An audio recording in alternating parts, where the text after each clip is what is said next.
ये दो आंखें सिर्फ वही देख सकती हैं जो भौतिक है। तीसरी आंख भीतर की ओर देखने के लिए है। आपकी वासना, आपकी इच्छा कभी बाहर नहीं थी, वो सिर्फ अंदर ही थी। वासना का अर्थ है कि वो आपके भीतर एक अपूर्णता की भावना और किसी चीज की चाह पैदा करती है। जब हम शिव कहते हैं, शिव शब्द तीसरी आंख का पर्याय बन गया है। तीसरी आंख, उसका यह मतलब है ये दो आंखें बाहर देखने के लिए हैं।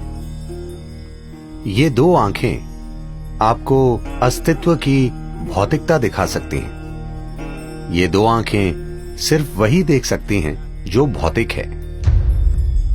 तीसरी आंख भीतर की ओर देखने के लिए है, वो आपके माथे पर नहीं खुलने वाली। तीसरी आंख भीतर देखने वाली आंख है।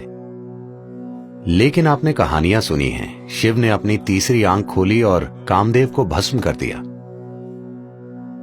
भारत में प्रेम और वासना के देवता कामदेव हैं।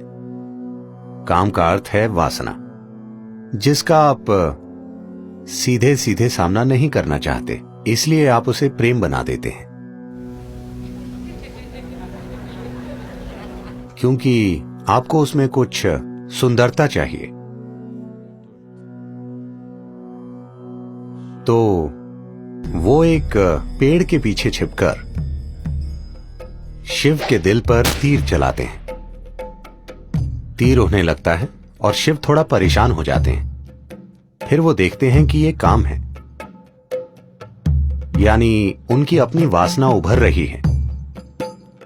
फिर उन्होंने अपनी तीसरी आंख, उग्र आंख खोली और काम को जला दिया। वो पेड़ के पीछे छिपा हुआ था, मगर वो भस्म हो गया। फिर शिव ने जले हुए काम की राख को अपने ऊपर लगा लिया कि मैंने इस चीज को सदा के लिए खत्म कर दिया है। ये लोगों को सुनाई जाने वाली आम कहानी है, मगर आप मुझे बताइए, आपकी वासना आपके अंदर उठती है या पेड़ के पीछे? नहीं, आप पेड़ के पीछे जा सकते हैं, यह दूसरी बात है।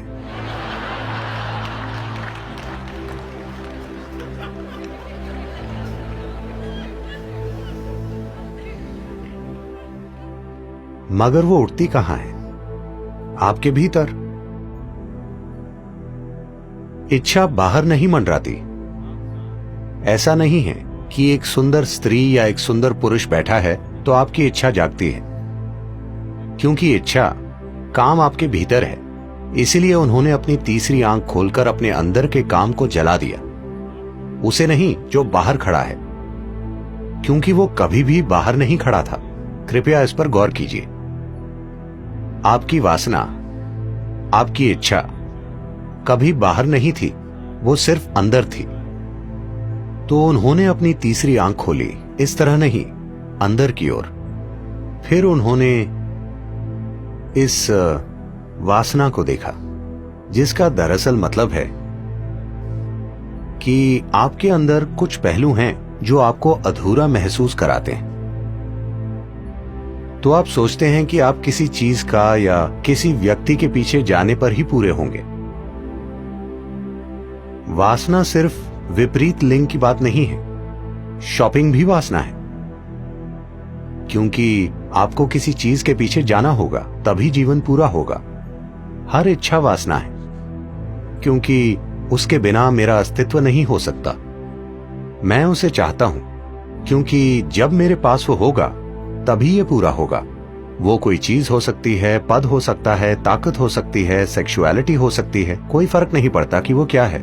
वासना का अर्थ है कि वो आपके भीतर एक अपूर्णता की भावना और किसी चीज की चाह पैदा करती है, जिससे आपको लगता है अगर आपके पास वो नहीं है तो आप अधूरे हैं।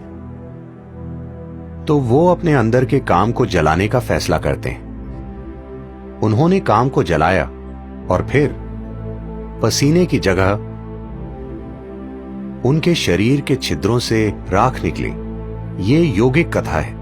आम लोगों को सुनाई जाने वाली कहानी ये है कि वो पेड़ के पीछे छिपा था और उन्होंने उसे जला दिया, अपनी तीसरी आंख खोलकर उसे जला दिया फिर उस राख को लेकर अपने ऊपर लगा लिया। कहानी का यौगिक आयाम यह है कि उनके भीतर काम जगा। उन्होंने अपनी तीसरी आंख खोली, उसे जलाया और फिर धीरे धीरे राख उनके शरीर से निकलने लगी, जिसने उन्हें साफ साफ दिखाया कि सब कुछ खत्म हो गया। हर चीज जिसे आप खुद के रूप में जानते हैं उसे मरना चाहिए। जब मैं मृत्यु कहता हूं, भौतिक मृत्यु नहीं है जो समस्या है। सवाल है हर उस चीज को खोना जिसे आप अभी मैं के रूप में जानते हैं, आपकी शख्सियत, आपकी पहचान।